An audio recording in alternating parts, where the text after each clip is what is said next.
May mga pagkakataon ba na nararamdaman mo, hindi mo na alam yung gagawin sa buhay? Yung tipong walang direksyon, magwo-work ba yung plano? O hindi kaya, baka magsayang ka lang ng pera at oras. Ito subukan mo kabayan, gabay medalyon pangkalahatan, simbolo ng pag-asa, gawang Pilipino, gawang lokal. Ano ang bisa? Lucky charm pampaswerte at gabay. Sa career, health, love life and finance. Ang simbolo na nasa gitna ay old tattoos ng mga Pilipino, travelers and compass. At ang mga salita na nakapalibot ay baybayin, old alphabet ng mga Pilipino, na ang ibig sabihin, kalakasan, kayamanan, kalasag at katalinuhan. Kasama din dito ang 6 na sangkap na hinalo habang kinukurba ang medalyon.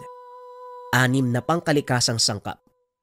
Tawas tapol, leklay, diamante negra at 3 lihim na sangkap.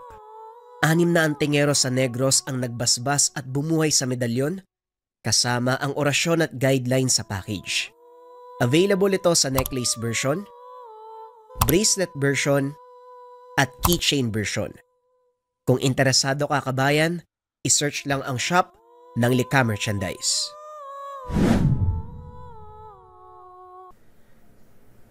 Ang kwentong ito ay hango sa totoong buhay. Mula ito sa isa nating kabayan na itago na lang natin sa pangalang Gringo. Walang eksaktong taon, probinsya ng Masbate. May nakaaway ka na naman sa baryo kahapon, Gringo. Ikaw talagang bata ka.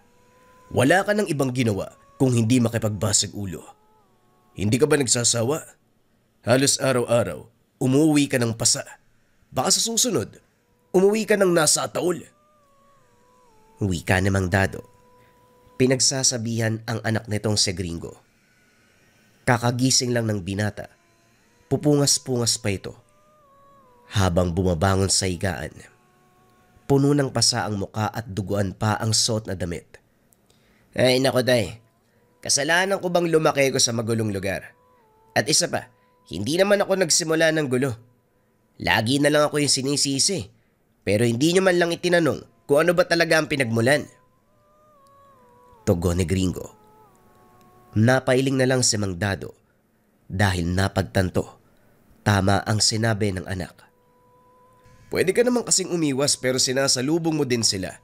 Kaya hayan, tignan mo ang nangyayari. Hindi ko naman sinasalubong, tay.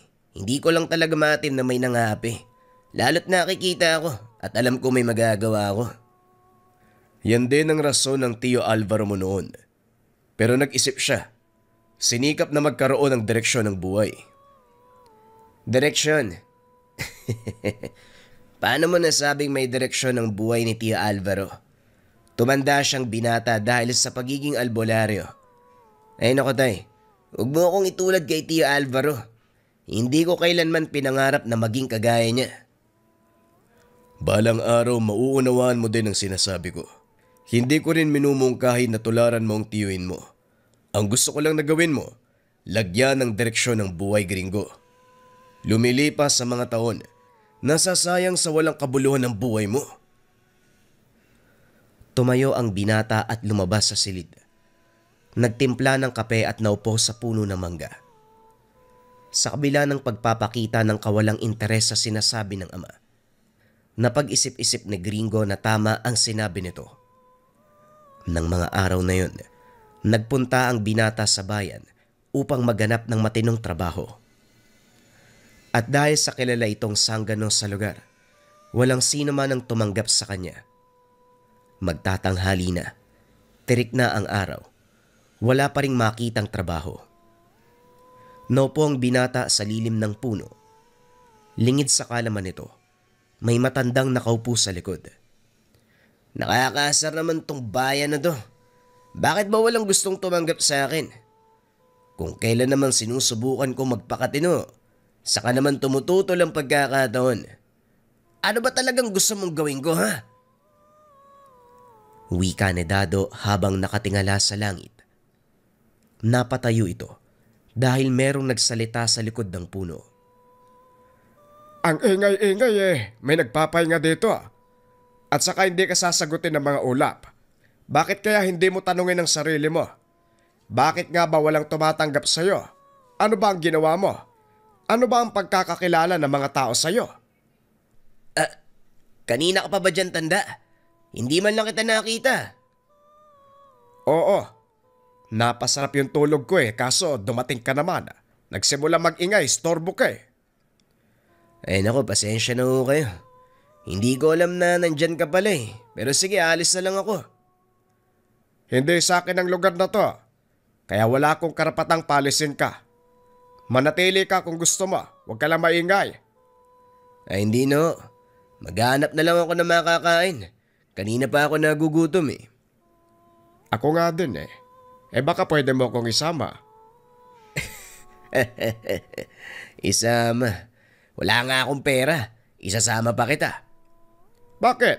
Sinabi ko bang ikaw ang gagastos? Bago lang kasi ko dito.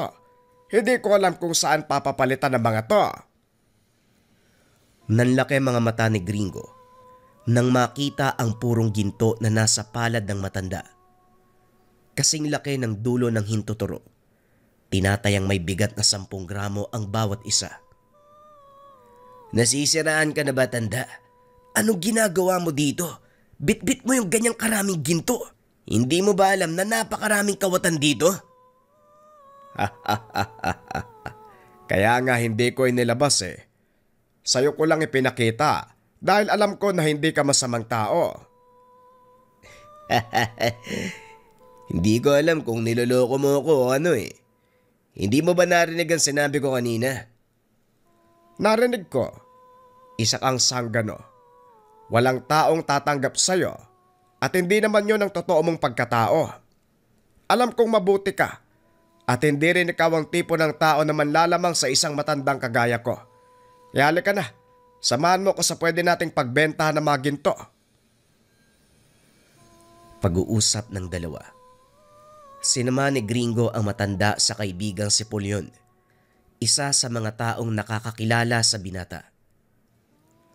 Anak ng tinapagringo, saan mo nakuha yung ginto?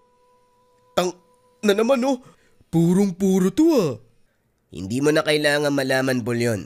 Ano, sasamahan mo ba ako sa sanglaan? Sa palagay ko walang sanglaan ang bibili ng ganitong ginto. Ang laki! Maliban na lang kung dadalhin mo dun sa alahero sa kabilang kanto. Kaya nga nagpapasama ako sa'yo dahil ikaw ang mas nakakaalam. Mas katiwa-tiwala pagdating sa mga ganitong bagay. Ano, sasamahan mo ba ako o hindi? Teka, sino yung matanda kasama mo? Oo nga no. Si Tatang. Teka, ano ba pangalan mo? Venancio ang pangalan ko. Ano, matutulungan ba tayo ng kaibigan mo? Oo, pero medyo malayo mula sa bayan yung sinasabi niyang alahero. Maraming mandurugas doon. Ayos lang. Kasama naman kita Nang pumayag ang matanda, tumuloy ang mga ito sa lugar na sinasabi ng kaibigan ni Gringo. Pagdating, pinagtitinginan sila ng mga taga roon. Yon ang unang beses na pumasok ang binata sa bahaging iyon ng bayan, kaya naman nailang ito. Sigurado ka bang walang gustong pumatay sa akin dito? Baka mamaya biglang may sumaksak sa akin dito, Polyon Huwag kang mag-alala. Walang nakakakilala sa'yo dito. Kung meron man, hindi mo sila dapat katakutan. Baka mamaya, sila pa ang magtago kapag nakita ka Pag-uusap ng dalawa.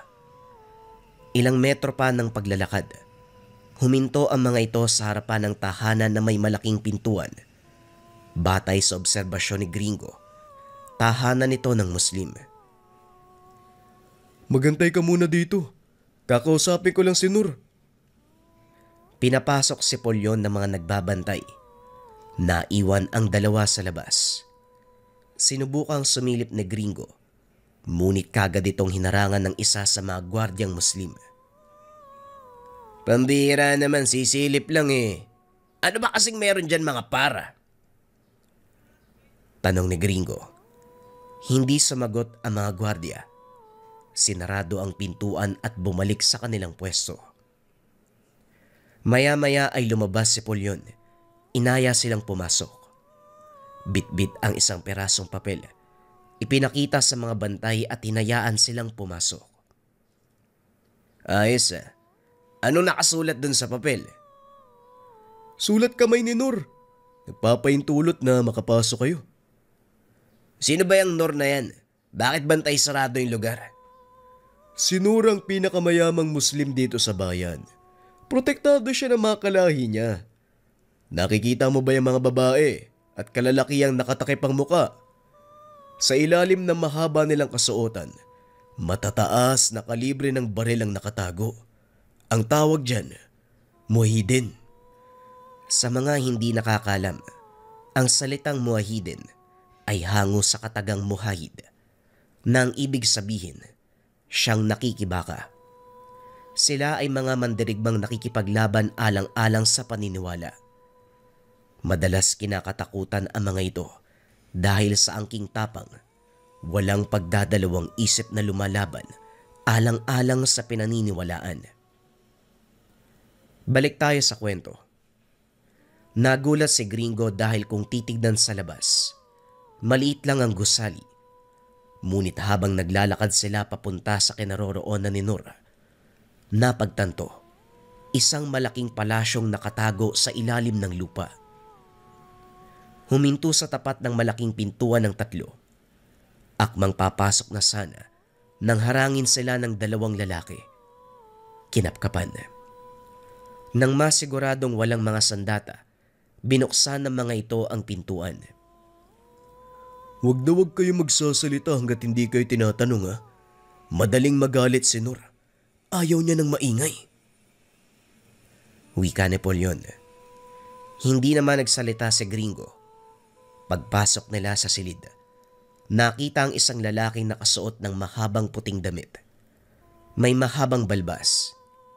May nakatakip na bandana sa ulo. Nur, ito pala yung mga taong gusto makipag-usap sa'yo. Wika ni Polyon. Ano bang pakay nila? Kung sasayangin nyo lang ang oras ko, unahan ko na kayo.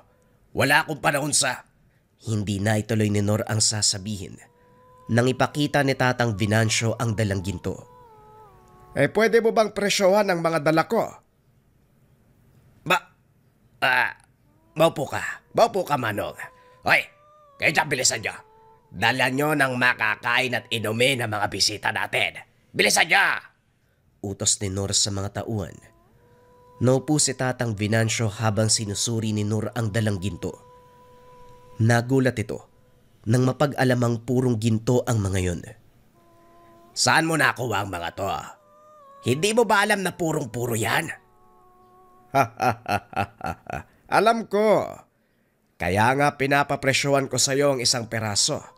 Dahil kung makatawiran ng presyo mo, ipagbibili ko sa iyo ang lahat ng ito. Nanlaki mga mata ni Nur nang makita ang dalang supot ni Tatang Venancio. Ang dami niyan. Pasensya na ha, pero mukhang ilang peraso lang ang makakayanang kong bilhin eh. Hindi sapat ang hawak kong pera. Kung ganon, yung kaya mong bilhin na lang. Pagkain lang naman ang kailangan namin eh. Nang magkasundo ang mga ito, binayaran ni Nur ang matanda. Umalis na sila. Ngunit bago pa man makalabas sa lugar, muli silang hinarang ng mga tauhan ni Nur. Sa palagay nyo, hahayaan ko kayo makali sa teritoryo ko na dala ang ganyang karaming ginto. Nako, sayang naman. Parang hindi naman tayo magkaibigan, Nur. Balata mo na sa akin itong mga to. Hindi naman talaga tayo magkaibigan. Sa negosyo, walang ganon, Pulyon. Ang kasakiman sa yaman, kailanman hindi makakabuti sa isang tao. Hayaan mo na lang kaming makalis kung ayaw mong pagsisiyan ng mga susunod na mangyayari. Walang nagbabanta sa akin sa sarili kong teritoryo. Wika ni Nur.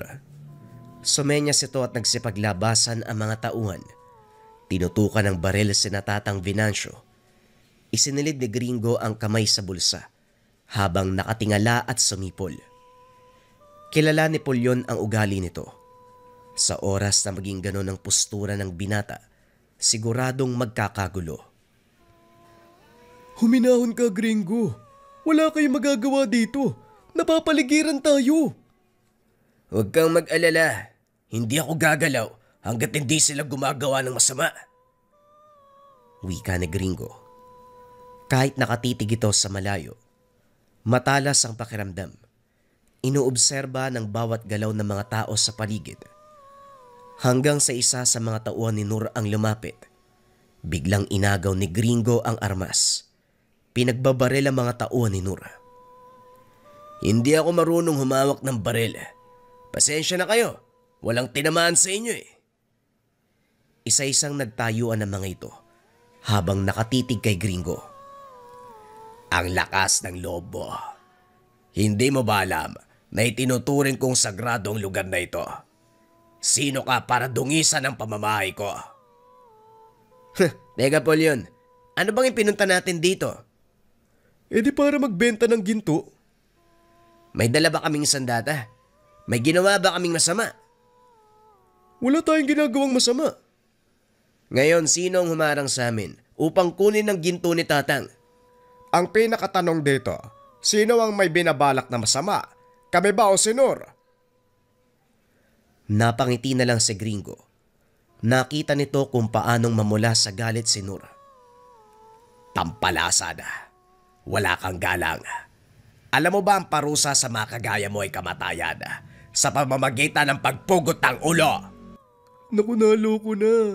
Hindi na nagbibiro si Nur, Gringo. Huwag ka nang sumagot. Baka maawa pa yan, hindi tayo papatay eh.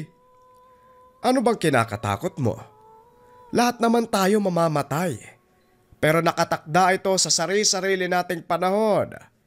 Hindi ito ang oras para sa atin. Ikinumpas ni Tatang Venancio ang kamay. Biglang nanigas ang katawan ng mga tauhan ni Nur. Anong ginawa mo sa kanila? Nakaramdam ng takot si Nur nang makita ang mga mata ng matanda. Maging si Gringo. Nagtataka kung ano ang nangyari. Pinakalma ko sila para maiwasan ang kapamakan. Aalis kami ng mga kasama ko at huwag mo kaming susundan. Dahil sa oras na maramdaman kong nasa panganib kami, alam mo kung ano ang mangyayari. Hindi na nakapagsalita si Nur. Pasimpleng naglakad palabas si Gringo. Wala ni isa sa mga tauhan ni Nur ang kumilos hanggang sa tuluyan silang makalabas ng lugar. Muntik na tayo dun ah. Teka, ano bang ginawa mo sa kanila, Tatang? Wala naman. Pinakalma ko lang sila. Mamaya mawawala din yung epekto ng tigalpo ko. Kaya umalis na tayo dito. At isa pa, nagugutom na ako eh. Pambihira. Anong klaseng tao ka ba? Naghihinala na ako sa'yo, Tatang ha? Mangkukulam ka ba? Mangkukulam. Mukhang hindi ganon. Eh ano ba, magtatanungan na lang ba tayo? Kanina pa nanginginig ang tuhod ko. Gusto ko nang uminom ng tuba. Napailing ang binata. Dahil alam nito, may kakaiba kay Tatang Venancio. Habang kumakain, pinagmamasdan ni Gringo ang matanda. Napansin naman ito ni Tatang Venancio, kaya nagbiro ito. Baka mamaya matunaw na ako niyan ha? Ano ba kasing tinitignan mo? Biglang iniwas ni Gringo ang tingin. Wala naman, Tatang. Polyon, gaano katagal na nakikipagnegosyo ka dun kay Nur? Matagal na. Sa kanya namin dinadala ang mga... Alam mo na. Alam mo, wala kang magandang kinabukasan sa ganyang gawain. Pwede ka namang maghanap ng matinong trabaho. Sa laki ng katawan mo, maraming tatanggap sa'yo bilang kargador. Mas mabilis kasi ang kita dito, par. At isa pa, 2 pinag-aaral kong kapatid. Hindi kakayanin ng pagiging kargador ang matrikula nila. Naiintindihan ko, Pulyon. Pero delikado ang ganyang gawain. Madali nga ang pera, nakataya naman ang buhay mo. Minsan kailangan nating magtiyaga. Alam mo, gringo, kung ipipikit ko yung mga mata ko habang pinapakinggan ka, isipin ko ibang tao ka eh. Ha? Bakit naman? Ang galing mong mangaral. Parang hindi ikaw si gringo na nakilala ko. Inuobserba ni Tatang Venancio ang dalawa. Napagtanto ng matanda na may likas na kabaitan ang mga ito. Itinulak lang ng pagkakataon upang gumawa ng mga bagay na labag sa kanilang kalooban. Alam nyo ba, ang buhay sa mundo ay mahirap, masalimuot, punong-puno ng pagsubok. Ngayon, kung hindi ka marunong makibagay, hindi ka mabubuhay. Tama ang sinabi mo, Tatang. Pero hindi sa lahat ng panahon, ha? May mga pagkakataon na kailangan mong gumawa ng mabigat na desisyon. At dahil wala kang ibang masasandalan, pipiliin mong mas madali kahit nakataya pa ang buhay mo. Naunawaan ko si Paul yun. Kaso bilang kaibigan, wala naman ako magagawa para tulungan siya. Sapat na ang pagbibigay ng payo sa kanya. Ngayon siya ang magpapasya kung susundin niya yon o hindi. Pero huwag ka na mag-alala, gringo. Lagi naman ako nag-iingat eh. At isa pa, malakas ang kakampi ko. Wika ni Polyon habang tinatapik ang balikat ng kaibigan. Hindi sa lahat ng oras nandito ako. Paano kung nagkataon na hindi mo ako mahanap? Anong mangyayari sa'yo? Ay sus, alam ko naman na hindi mo ko iiwan sa ere. Tapusin na nga natin yung pagkain, malamig na yung sabaw ng bulalo. Nagsesibo tuloy. Nagpatuloy sa pagkain ng tatlo. Nang matapos ay nagpaalam na si Polyon dahil may lakad pa ito. Naiwan naman si Gringo at Tatang Venancio. Kinuha ng binata ang pagkakataon upang kilalanin ng husto ang matanda. Saan ba kayo nanggaling, Tatang? Ngayon ko lang kayo nakita dito eh. Sabihin na lang natin na napadaan ako dahil may mga hinahanap na tao. Hinahanap na tao? Sino naman po? Sigurado ba kayong dito nyo sila matatagpuan? Basta, malakas ang kutob ko na nasa paligid lang siya. Nag-aantay ng tamang pagkakataon. Tamang pagkakataon? Sino nga yung taong hinahanap mo? Pasensya na pero hindi ko maaaring sabihin sa'yo. O siya, mauna na ako ha. Ito pala ang sobra sa pinagbentahan natin ng ginto. Sa inyo na yan, bigyan mong kaibigan mo. Nang hindi maisipang gumawa ng masama. Ha? Teka, sa inyo tumano nga, paano kayo? Huwag mo kong alalahanin. Akong bahala sa sarili ko. Pag-uusap ng dalawa. Matapos ay umalis na ang matanda.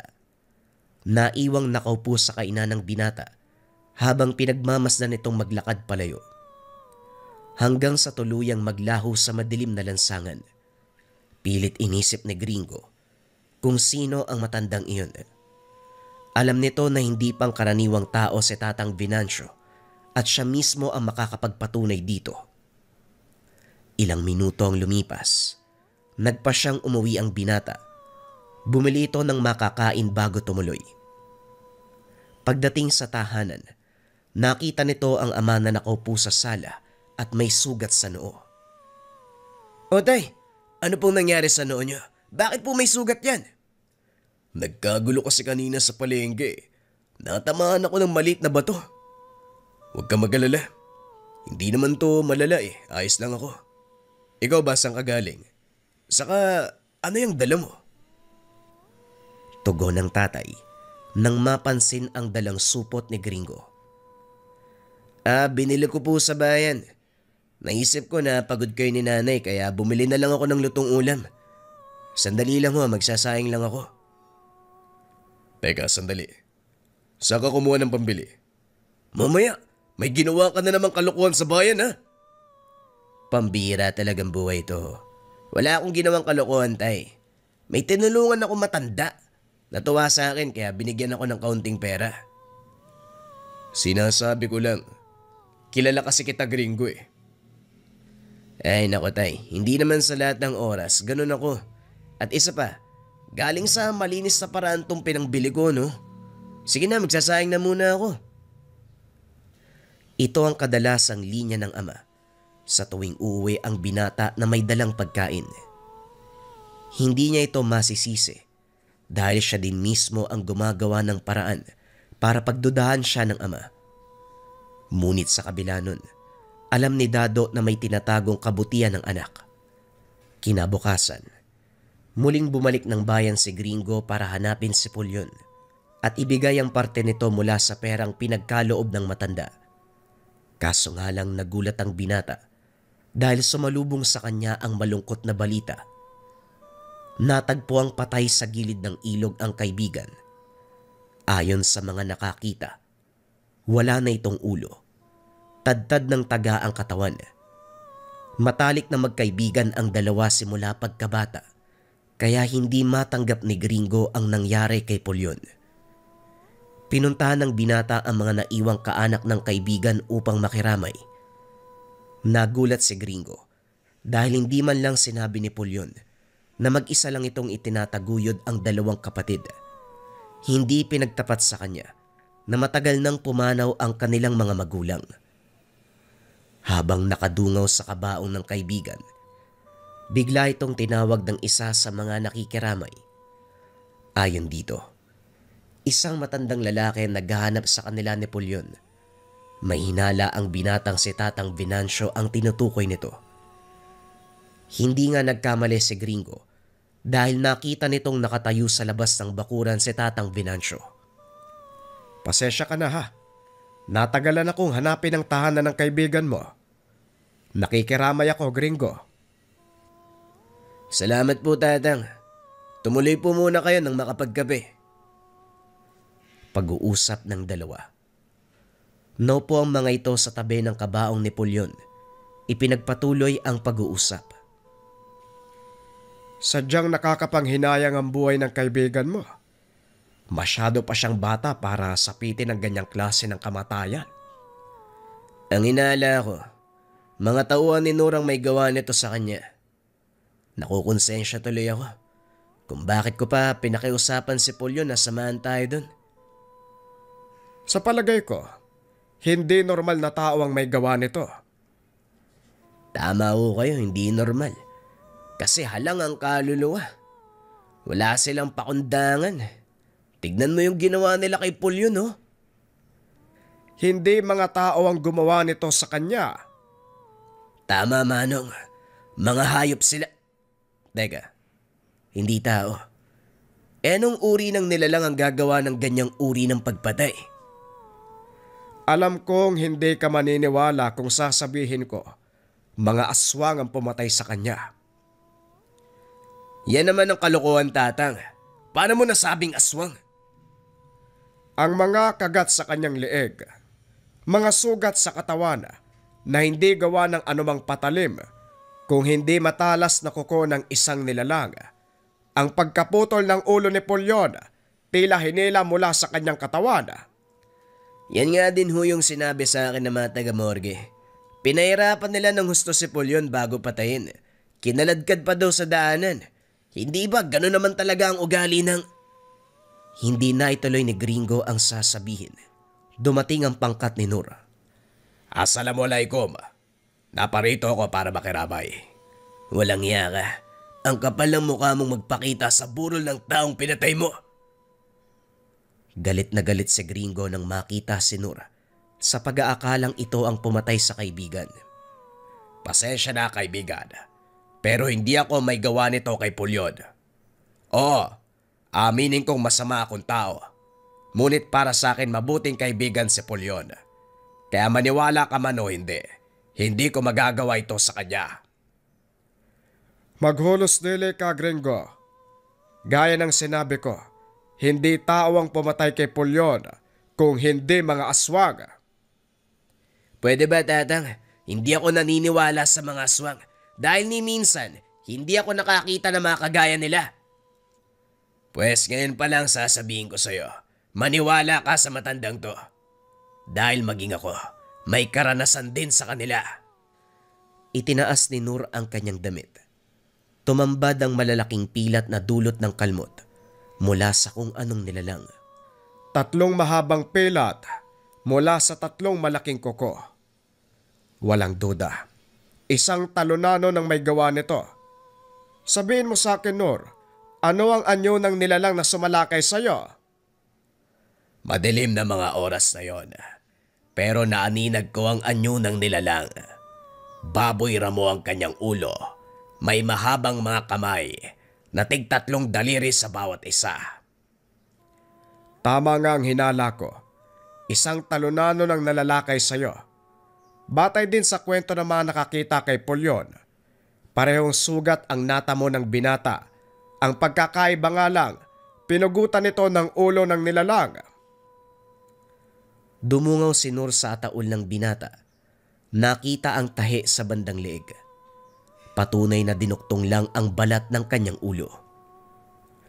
Hindi na nagsasalita si Gringo ng mga sandaling iyon.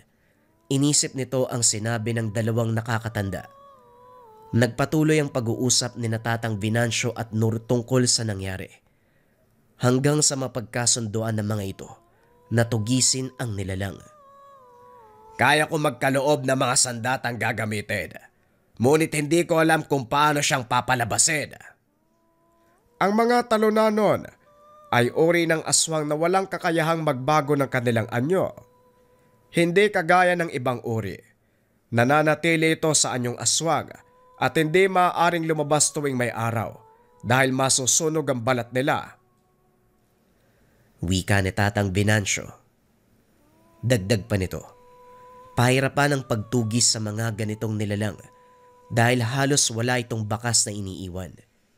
Sa palagay mo, Tatang, painan kaya natin? Hindi rin uubra ang sinasabi mo, Nur. Matalino mga talonanon. Alam nila kung merong patibong sa paligid o nauhulog na sila sa isang bitag. Ang tanging paraan lang para matalo sila sa pamamagitan ng harapang laban. Hindi kayang talunin ng pangkaraniwang tao ang mga ganong uri ng nilalang. Mukhang imposibleng mapatay ang mga yon. Kung titignan talagang imposible, ngunit kung may sapat kang kaalaman tungkol sa kanila, madali lang hanapin ang kahinaan ng kanilang uri. Kahinaan? Ano ang kahinaan ng isang impakto? Ang mga talonanon, may hahalin tulad sa mga engkanto. Malapit sila sa uri ng mga tekbalang. Kung ang kahinaan ng mga tekbalang ay ang ginto nilang buhok, ang mga talonano naman, ang kanilang buntot na nakapalupot sa bewang. Kailangan maputol ito para tuluyan silang manghina. Sa pagkakataong iyon, maaari na silang tabla ng anumang uri ng sandata. Pisikal na laban pa rin ang usapan, Tatang, at alam kong hindi tayo mananalo. Ako nang bahala sa bagay na yon. Ang kailangan mo lang gawin, hanapin ang lugar kung saan sila madalas manalakay. Marami akong galamay. Madali ko magagawa ang sinasabi mo. Pero anong gagawin mo para matalo mga aswang na yon? Basta, gawin mo lang ang mga sasabihin ko. Nakikinig lang si Gringo sa mga ito. Hindi umiimik. Ngunit sa isip ng binata, nagtataka ito kung bakit ganito ang kumpiyansa ni Tatang Venancio na magagawa niyang talunin ang mga aswang. Matapos ang pag-uusap, nagpaalam si Nur na aalis. Kinuha ni Gringo ang pagkakataong iyon upang tanungin ang matanda. Narinig ko yung pag-uusap niyo ni Nur kanina. Kung totoo mang aswang ang pumatay kay Pulyon, paano mo siya tatalunin? Gaya ng sinabi ko, ako nang bahala doon. Kung gusto mong makita, sumama ka. Naintriga ang binata sa mga sinabi ni Tatang Venancio. Gusto niyang patunayan sa sarili kung totoo nga ba ang mga aswang at kung paano itong magagawang talunin ng isang matanda. Ilang araw ang nagdaan. Wala pa rin silang balita tungkol sa pumatay kay Pulyon. Nakaburol pa din ito dahil sa kailingan ni Nura. Halos doon na din nakatira si Gringo dahil walang kasama ang mga nakababatang kapatid. Napuna din ng ama ang madalang nitong pag-uwi. Gringo, matagal pa ba bago ang libing ni Pulyon? Magdadalawang linggo ka na sa burol ah. Ano pang inaantay? Wala naman siyang kaanak na pupunta. Hindi ko po alam kung anong dahilan ni Nora. Siya ang pumipigil sa libing ni Pulyon eh. Ayon sa kanya, wag daw ipapalibing ang kaibigan ko hanggat hindi sinasabi. Nakakapagtaka ang kilos niya.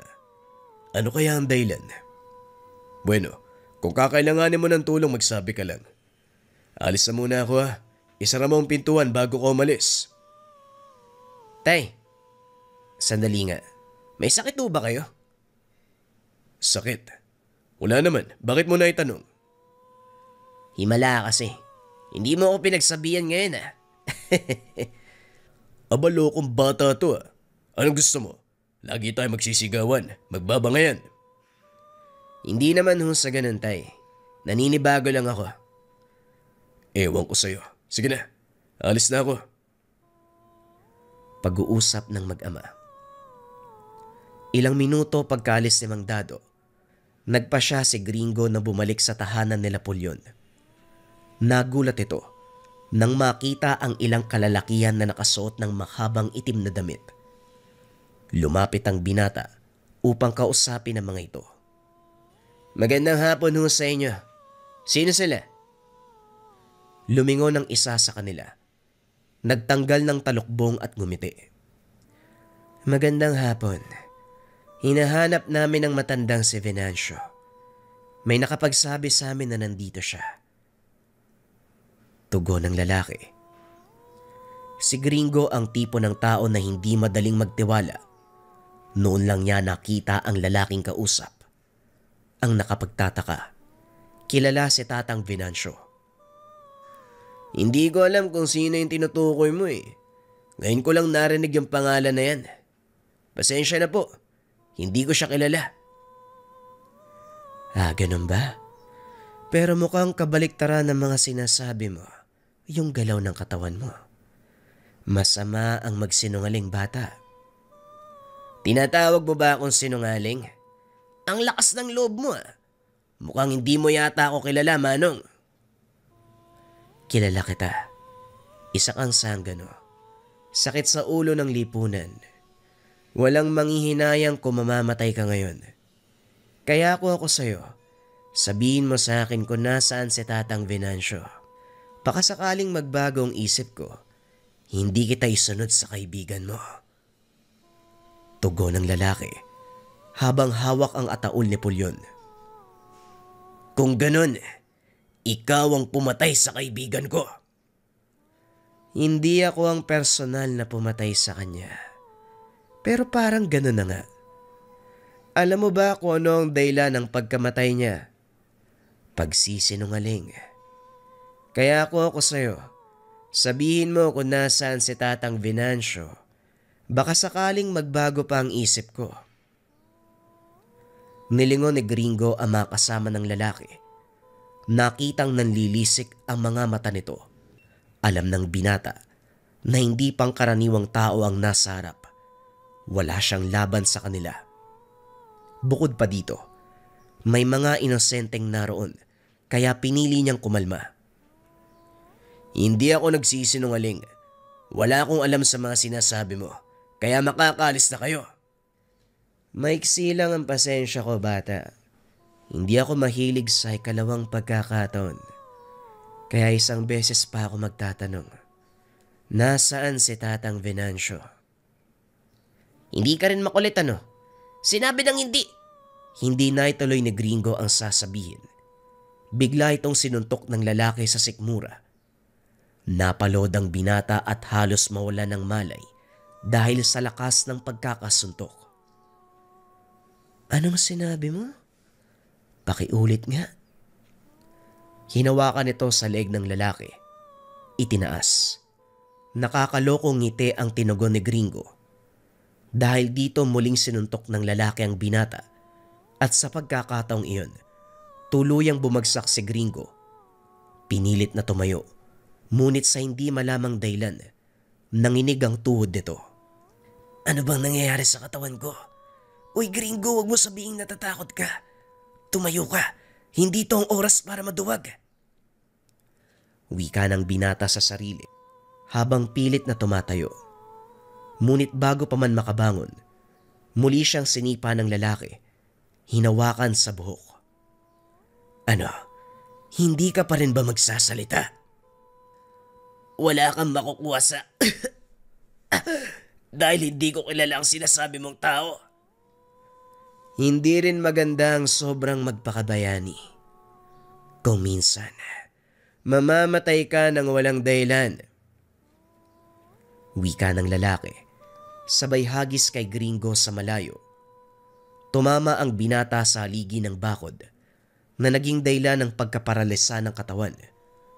Unti-unting lumabo ang paningin ng binata, maging ang pandinig, unti-unti ding nawala. Bahagyang nawala ang ulirat ni gringo, ngunit pinili nitong manatiling gising para masaksiyan ang mangyayari at malaman ang totoong kakayahan ng matanda. Hindi na pala kailangan ng tulong ni Noor. Kusa na kayo nagpakita. Hindi ko alam kung anong kasalanan ng mga batang ito. Lalo na yung nakaburol. Kailangan nilang sapitin ng ganitong kalupitan. Walang kasalanan ng mga kabataan. Alam mo bang ikaw ang nagdala ng kapamakan sa kanila? Gayunpaman, hindi sila dapat nadamay. Ako lang ang pakay mo, Kadyo. Kaya ako lang ang dapat mong harapin. Pero anong ginawa mo? Dinamay mo mga inosente.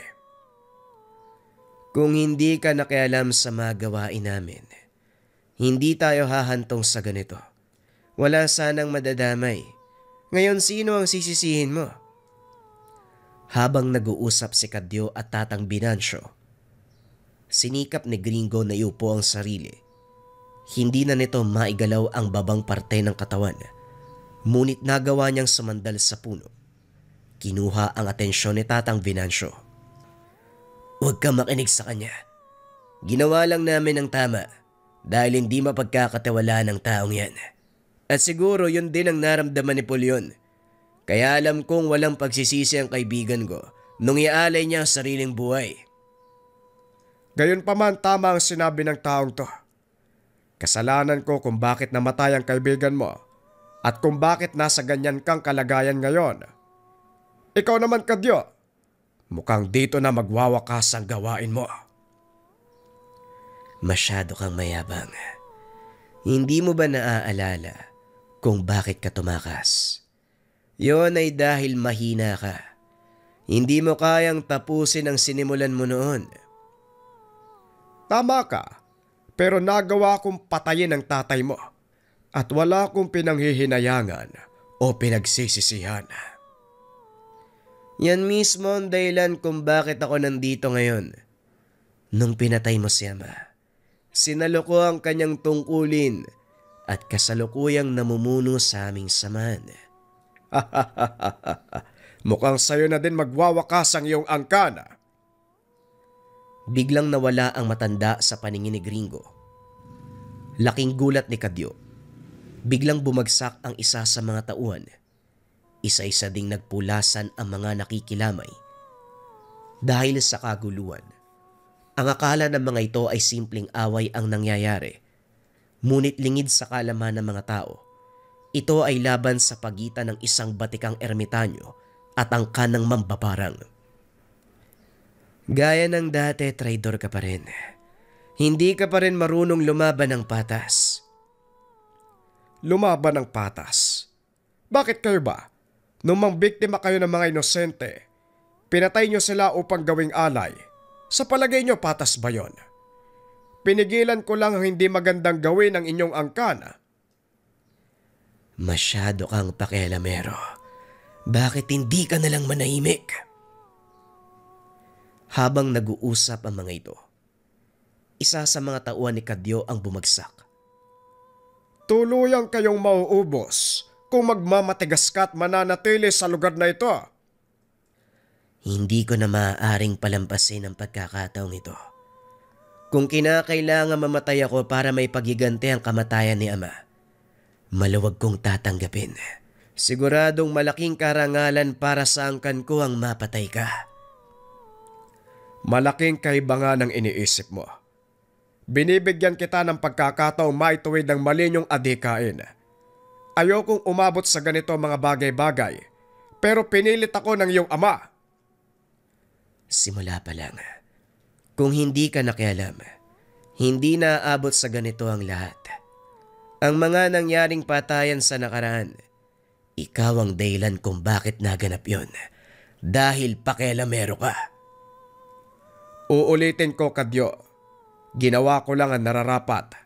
Dahil kailanman, walang tama sa gustong mangyari ng iyong ama. Kagaya mo, iniisip lang din ni Ama ang kapakanan ng aming angkan kung paano kaming mabubuhay sa marahas na mundo. Hindi kagaya ng lahi mo. Walang tumatanggap sa mga kagaya namin. Salot ang tingin sa amin ng mga tao. Sila ang sumira sa buhay namin. Huwag mong sinisisi sa mga tao ang mali niyong gawain. Naging ganon ang tingin nila sa inyo dahil na rin sa maling paggamit ng inyong kapangyarihan.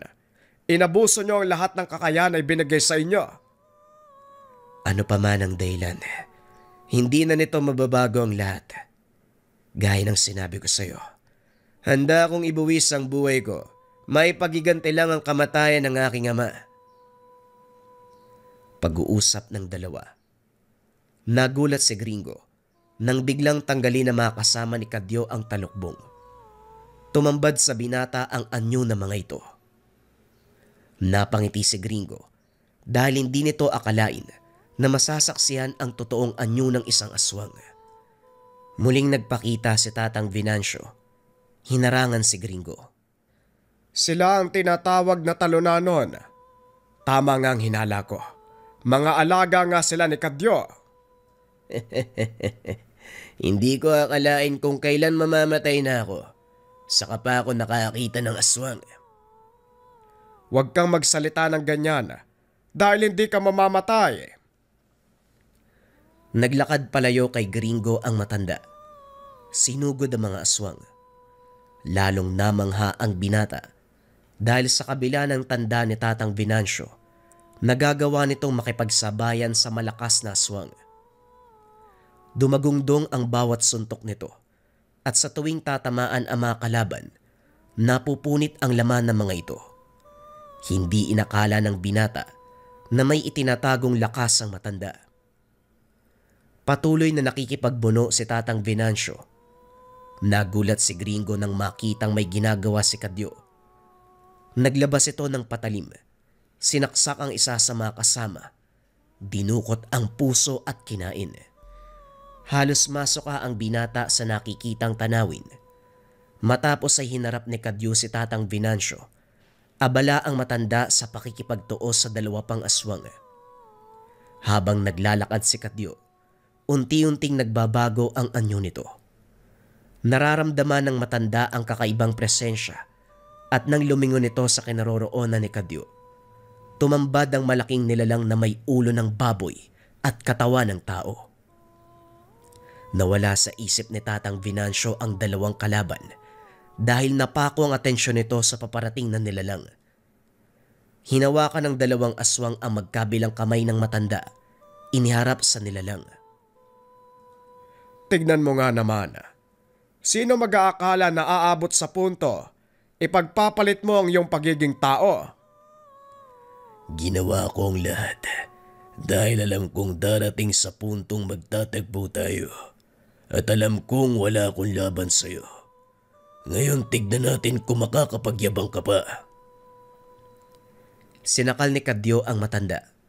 Akmang sasaksakin na sana gamit ang matalas na kuko. Biglang may tumarak na matalas na bagay sa kanyang likod. Nang lingunin, nakita ang isang matipunong lalaki na may hawak na pana. Walang yakang aswang ka. Sa wakas nagkita din tayo. Ngayon pagbabayaran mo ang pagkamatay ng asawa at anak ko. Kadyo, ikaw ang nakatira sa dalampasigan. Natatandaan kita. Alam mo bang musika sa akin, tenga, ang pagmamakaawa na huwag patayin ang mga anak mo. Sariwa pa sa akin ang tanawin nung patayin mo sa harapan ko ang aking mga anak. Alam mo bang yon ang naging inspirasyon ko para umabot sa ganitong antas? Nandito ka rin para magiganti. Maganda yan. Ang pusong punong-puno ng galit at pagiganti. Napakasarap sa panglasa. Hindi na nagsalita si Nur. Muli nitong pinana si Kadyo. Tinamaan ng nilalang sa braso, dahilan para mabitawan si Tatang Venancio mula sa pagkakasakal. Dahil sa inis, sinugod nito si Nur. Ngunit bago pa man lumapat ang kamay sa Ginoo, nakaramdam ng kakaibang presensya si Kadyo. Hindi na nito naituloy ang pag-atake. Dali-dali itong umatras. Tinignang mabuti si Nur. Nanlaki mga mata ni Kadyo nang mapagtantong ang presensyang nararamdaman ay mula sa mga markang nasa katawan ng mandirigmang Muslim. Sa nakikita ko, maging ikaw ay nakipagpalit ng kaluluwa. Masyadong mataas ang ambisyon mo. Ginawa mo ba to para mapatay ako? Kung gayon hindi tayo nagkakalayo. Diyan ka nagkakamali. Ito ay mga lumang kasulatan na matagal nang nakatago sa akin. Naglalaman ito ng mga pamamaraan para magkaroon ng lakas na higitan ng pangkaraniwang tao. Masaya to. Tignan natin kung anong magagawa ng isang mandirigmang kagaya mo. Sinugod ni Kadyo si Nur.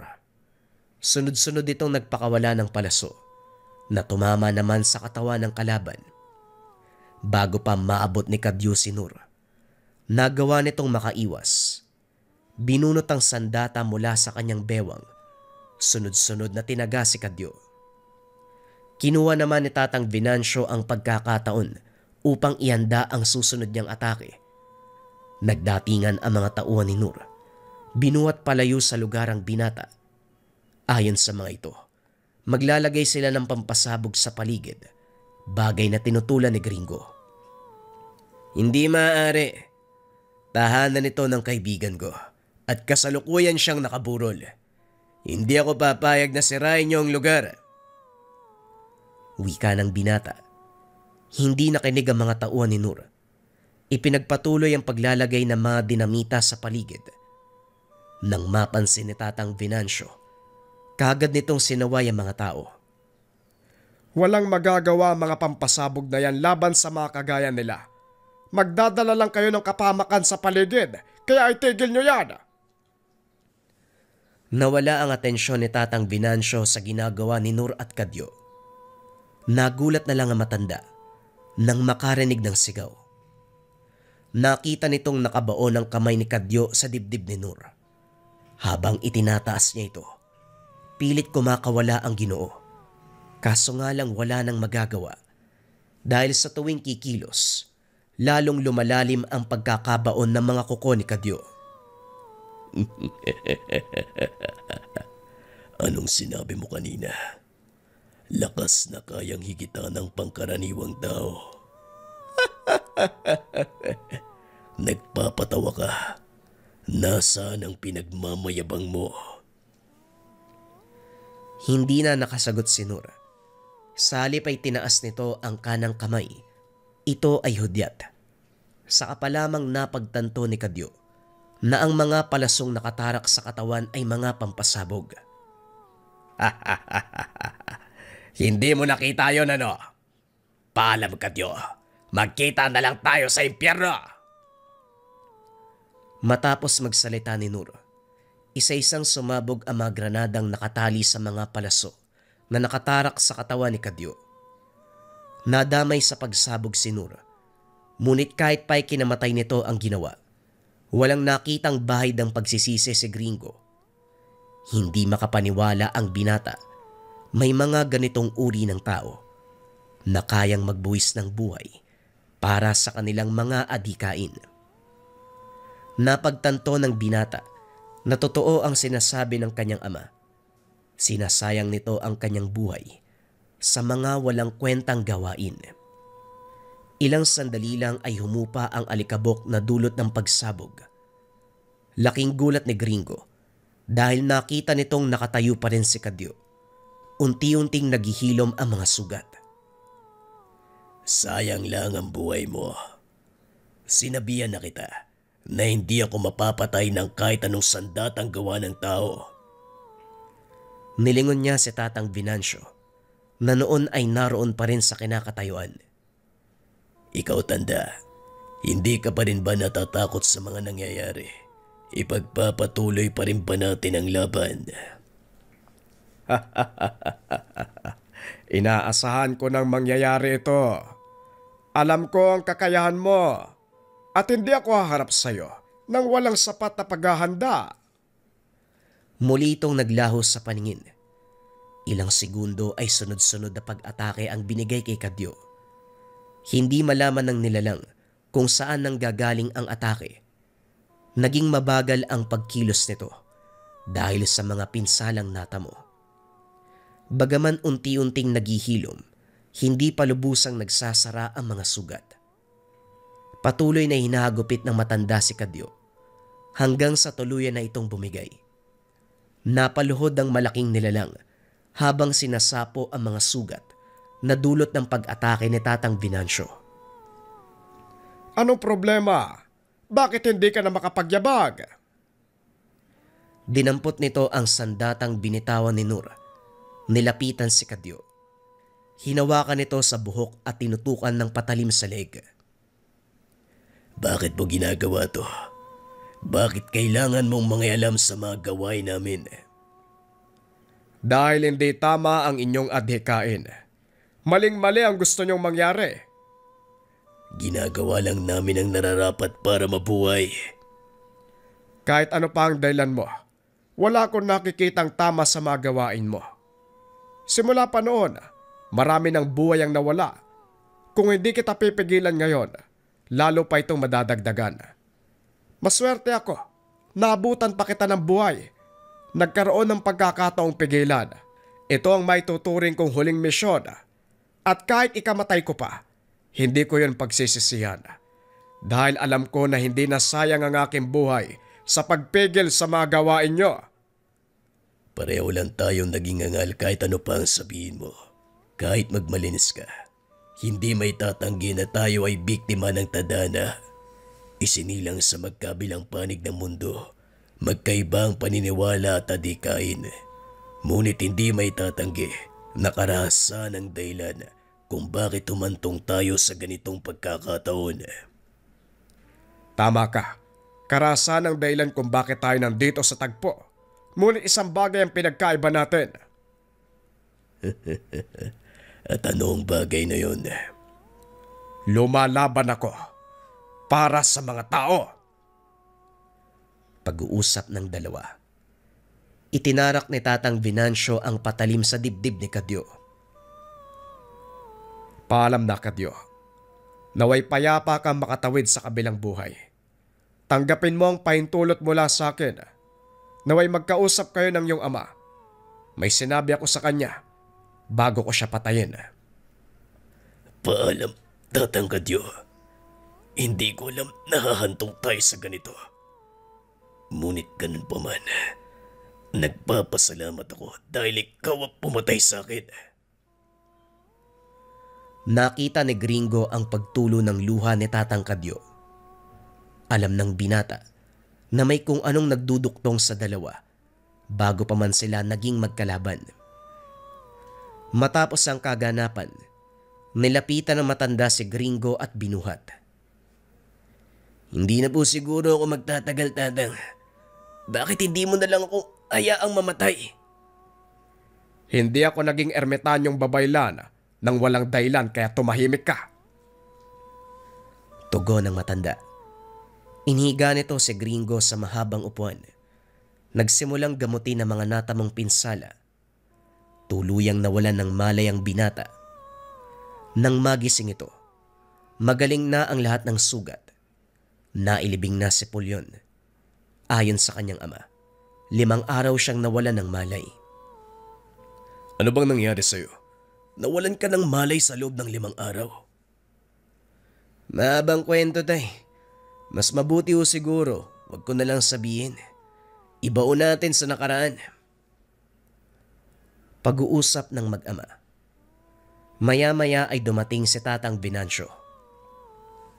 Nagising ka na pala. Pasensya na kung nailibing na si Pulyon habang natutulog ka. Walang problema, Tatang. Kung ako ang tatanungin, yun din ang pasya ko. Kumusta naman ang pakiramdam mo? Pasensya na ha, hindi ko kayang pagalingin ang mga binti mo. Siguro nga mas maganda na to. Nang sa ganun, wala akong maperwisyo. Huwag kang mag-alala. Kahit hindi ka nakakalakad, bibigyan ko pa rin ng kabuluhan ang buhay mo. Lingid sa kalaman ng binata, may ipinasa sa kanya si Tatang Venancio. Ito ay ang kakayahang makapanggamot. Natuklasan nito ni Gringo. Ginamit upang makatulong sa iba. Tuluyang baguhin ang pagkakakilala sa kanya ng mga tao. Sa paglipas ng panahon, tuluyang nakilala si Gringo bilang manggagamot. Bagaman nakaupo sa silang de gulong, hindi ito naging hadlang upang magampanan ng tungkulin. At gaya ng gusto nitong mangyari, nag-iba ang tingin sa kanya ng mga tao. Ginalang ang binata, tinangala bilang manggagamot. Ang buhay natin sa mundo ay parang ilog. Umaagos sa iisang direksyon at hindi na kailanman maaaring bumalik. Kaya habang nandito ka pa, gawin mo ang mga bagay na makakapagpasaya sa'yo at sa mga taong nasa paligid mo. Mag-iwan ng mabuting legasiya, masayang alaala, nang sa ganon alalahanin ka ng lahat sa mabuting paraan. Minsan lang tayong dadaan sa mundo at hindi na tayo mabibigyan ng pagkakataong ulitin pa ang mga bagay na nagawa. Kaya habang nandito ka, Gringo, gawing makabuluhan ang buhay. Ito ang mga huling kataga ni Tatang Venancio na naging inspirasyon ni Gringo upang magkaroon ng kabuluhan ng buhay. Hindi lubusang akalain ng binata na tuluyang magbabago ang pananaw sa mundo. Maging ang kanyang buhay ay nagbago nang minsan niyang makilala si Ingkong Densyo.